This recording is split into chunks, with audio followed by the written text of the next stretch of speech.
Market లో invest చేసి మీ డబ్బులు డబుల్ చేసుకోవాలనుకుంటున్నారా? సుందరరామిరెడ్డి గారి లైవ్ సెమినార్ కి అటెండ్ అవ్వండి. Hi viewers, India's largest digital media network Suman టీవీకి స్వాగతం. ప్రస్తుతం మనతో ఉన్నారు హైకోర్టు అడ్వకేట్ పృథ్వీరాజ్ గారు. సో పృథ్వీ గారిని అడిగి మనం చెక్ బౌన్స్ గురించి మాట్లాడదాం. పృథ్వీ గారు, నిజంగా ఒక మనిషికి అవసరానికి డబ్బులు ఎంతో అవసరం ఉంటుందని అర్థం చేసుకొని ఇచ్చే వాళ్ళు చాలా మంది ఉన్నారు. కానీ దాన్ని వాళ్ళు దుర్వినియోగం చేసుకుంటారు. అవతల పర్సన్ చెక్స్ ఇస్తారు, చెక్ బౌన్స్ అయినప్పుడు నిజంగా వీళ్ళ పరిస్థితి ఏంటి? ఆ కండిషన్ ఎలా ఉంటుంది? వీళ్ళకి ఎలాంటి చట్టాలు వీళ్ళని కాపాడుతాయి? రాధగారు, ఒక మాట నాకు గుర్తుకొస్తుంది. మా నాన్నగారు అన్నమాట, కొప్పున్నవాడికి అప్పు ఇవ్వరా. ఎవరుకున్నవాడికి? కొప్పున్నవాడికి అప్పు. కొప్పు ఉన్నవాడికి అప్పు ఇవ్వకూడదా? ఇవ్వు. కనీసం వాడు అప్పు తీర్చలేకపోతే కనీసం జుట్టు పట్టుకుని లాక్కోవచ్చు. ఓకే. అప్పు ఇచ్చేటప్పుడమ్మా చాలా జాగ్రత్తలు తీసుకోవాలమ్మా. ఒక మనిషి మన దగ్గరికి వచ్చి నాకు తీసుకునేటప్పుడు వాడికి ఉండేటువంటి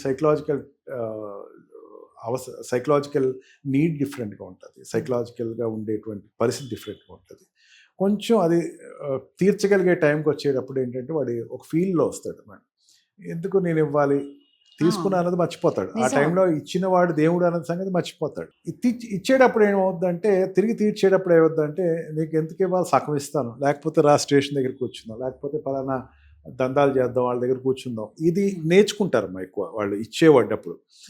60 to 70% ఈ మధ్యన నేనంటే, ఒకప్పుడు అంటే ధర్మంగా తీసుకున్నవాడు వెంటనే ఇచ్చేసేవాడు, ధర్మ వడ్డీలు కూడా ఉండేవి. ఇప్పుడు ఏంటంటే 60% ఎట్లా ఎగ్గొడదాము, ఎట్లా దీని నుంచి బయటపడదాము అనేటువంటి ఆలోచనతో ఉన్నారమ్మా సమాజంలో కూడా. డబ్బులు ఇచ్చేవాడు కరువు అయిపోయాడు అని చెప్పచ్చు. భయపడిపోతున్నారు. భయపడిపోయి ఇంకెందుకులే, ఒక బ్యాడ్ ఎక్స్పీరియన్స్, ప్రతివాడికి ఇంకా మనిషికి మనిషి సహాయం చేసుకునే రోజులు తగ్గిపోతాయి. ఇట్లా కాకుండా నేను ఏమని చెప్తానంటే అమ్మ, సెక్యూర్డ్గా ఇవ్వండి. ఎవరికైనా ఇచ్చినప్పుడు ప్రోనోట్ మీద మీరు ఫిల్ చేసి దాని సంతకం తీసుకోండి, ఒక చెక్ తీసుకోండి. 2 హోల్డ్స్లో మీరు అడగచ్చు. ఒకటి ఏంటంటే, ప్రోనోట్లో రికవరీకి వెళ్ళచ్చు, వాడికి ఉన్న ఆస్తి ఏదైనా ఉంటే దాన్ని జప్తు చేసుకోవచ్చు. అండ్ చెక్ బౌన్స్లో అతన్ని జైలులో అరెస్ట్ చేయొచ్చు. సివిల్ కేసులో ఏమవుతుందంటే అరెస్ట్ చేయడానికి ఉండదమ్మా. వాడి డబ్బు వాడికి ఏమైనా ఉంటే కనుక వాడు ఇవ్వాలి, లేకపోతే వాడు ఆస్తి జప్తు చేసుకోవాలి, ఆక్షన్ చేసుకోవాలి. ఒకవేళ ఆస్తి లేదు, ఆక్షన్ లేదు, అయినా బతుకు బాగుంది అనుకుంటే వాడిని జైలుకి, సివిల్ జైలు అని ఉంటుంది. ఆడవాళ్ళని అయితే పంపించడానికి అవ్వదు, కానీ మగవాళ్ళని మాత్రం పంపించవచ్చు.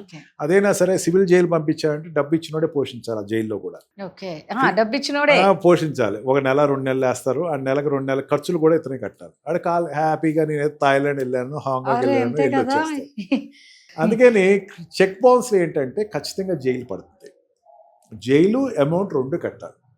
వాడు 6 months నుంచి 1 year వరకు జైలు ఉంటుంది, లేకపోతే 2 years ఉంటుంది జైలు. అండ్ ఆల్సో అమౌంట్ ఇవ్వకపోతే ఇంకొక 6 నెలలు అదనంగా వెళ్ళాల్సి వస్తుంది. అందుకని దీనికి భయపడి కనీసం వాడు ఇచ్చే అవకాశం ఉంటుంది అని చెప్పేసి చెక్ బౌన్స్లో 138 కేసెస్లో ఏంటంటే చాలా రిఫైన్ అయిపోయినామండి. మనకి ఈ మధ్యన అంటే అబ్రాడ్ యుఎస్లో ఉండేటువంటి కల్ట్ అంటారు దాన్ని. యుఎస్లో కనుక ఒక మనీ ఎక్స్చేంజ్లో కనుక అమౌంట్ ఎక్కడైనా డిఫాల్ట్ అయితే వాడి లైఫ్ ఖతం. వాడికి ఏ బ్యాంకు అప్పు ఇవ్వదు, ఇన్సూరెన్స్ కంపెనీ క్లోజ్ అయిపోద్ది, ఏ ఇల్లు రెంట్కి ఇవ్వరు.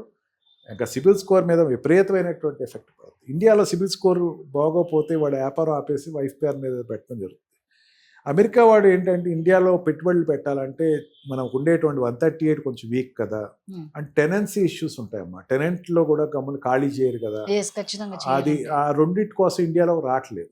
ఇప్పుడు ఏంటంటే దాన్ని రిఫైన్ చేయడం కోసం ఏంటంటే judgements also very much profile. డబ్బు ఇచ్చిన వాడు చెక్కు ఇచ్చాడు, డబ్బు తీసుకున్నవాడు చెక్కు ఇచ్చాడు అంటే సిగ్నేచర్ ఉంటే సరిపోతుంది. అతని సిగ్నేచర్ ఉండి కన్సిడరేషన్ అంటారు. కన్సిడరేషన్ అంటే ఎందుకు, ఏ సందర్భంలో ఇచ్చాడని ప్రూవ్ చేయగలిగితే ఖచ్చితంగా అతను కట్టమనే తీర్పులు ఇస్తుంది. 100% అతను కట్టాల్సిందే. నేను చెక్ ఇచ్చాను, దులిపేసుకున్నాను, పారిపోయాను, లేకపోతే లేదు. ఈవెన్ ఆస్తి కూడా జప్తు చేయొచ్చు. ఆస్తి కూడా జప్తు చేయొచ్చు. మళ్ళీ అది రెవెన్యూ రికవరీ యాక్ట్ ప్రకారం కలెక్టర్ ఆక్షన్కి వేసుకోవచ్చు, అమౌంట్ తీసుకోవచ్చు. చెక్ ఇస్తే మాత్రం కొంచెం ఎక్కువ సెక్యూరిటీ మనిషికి ఉంటుంది. అంత తప్పించుకుంటాం అంత ఈజీ అయితే కాదు. అందుకే ప్రతి వాళ్ళు ఏంటంటే డబ్బు ఇచ్చినప్పుడు కాస్త సెక్యూరిటీ అనేది తీసుకోవాలి. ఒక విషయం బాగా గుర్తుపెట్టుకోవాలమ్మా రాధ గారు, మనిషే రేపొద్దున పోతే. అందుకని ఇచ్చేటప్పుడు కనీసం మనిషి పోవటం అంటే చనిపోవచ్చు, లేకపోతే పారిపోవచ్చు, కనీసం చెక్ ఉంటే కనీసం వీ కెన్ ఆస్క్ సంథింగ్. ఎవరి మీద మీరు ఇవ్వండి, తప్పేం లేదు. డబ్బు వాడు అడిగాడు ఇవ్వండి. సెక్యూరిటీ తీసుకుంటే ఇబ్బంది ఏంటి, మొహమాటం ఏంటి అని అడుగుతూ ఉంటాను.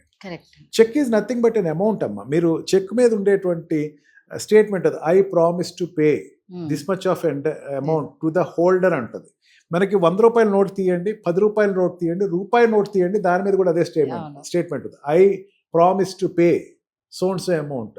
వాల్యూ అంటారు అమ్మా. చెక్ ఈజ్ మనీ, డబ్బే అమ్మ అది. ఆ డబ్బు చెల్లలేదు, దొంగ నోట్ ఇచ్చినట్టు లెక్క అమ్మ కోర్టుకి. అందుకని ఏంటంటే చెక్ ఈజ్ దిస్ 138లో నెగోషియబుల్ ఇన్స్ట్రుమెంట్ యాక్ట్లో చెక్ చాలా powerful role, pivotal role participate చేస్తుంది. సో నిజంగా పృథ్వీ గారు చెప్పినట్లు అవతల పర్సన్ని చూసి ఇవ్వండి. కానీ అందరు అనుకుంటారండి మంచిగా డబ్బులు ఇచ్చే వాళ్ళకి ఓవర్ ఇయ్యడరా, ఎగ్గొట్టే వాళ్ళకే ఇస్తారు అనేది ప్రతి ఒక్కరి దాంట్లో ఉంది. జెన్యున్గా ఇచ్చేవాడికి ఎవ్వరూ ఇవ్వడు, వాడికి డబ్బులే పుట్టదు పాపం. ఎగ్గొట్టే వాళ్ళకు మాత్రం అసలు కొంతమంది ఎన్ని కోట్లు అప్పులు చేస్తూ ఉంటారంటే అసలు ఇచ్చేవాళ్ళు ఎలా ఇస్తారా అనేది అర్థం కాదు. సో నిజంగా ఇచ్చేటప్పుడు 1కి 10 సార్లు ఆలోచించండి. పృథ్వీ గారు అన్నట్టు మనిషి లేకపోయినా లేకపోతే వాళ్ళు పారిపోయినా మీకే కష్టం. Thank you. Thank you very much.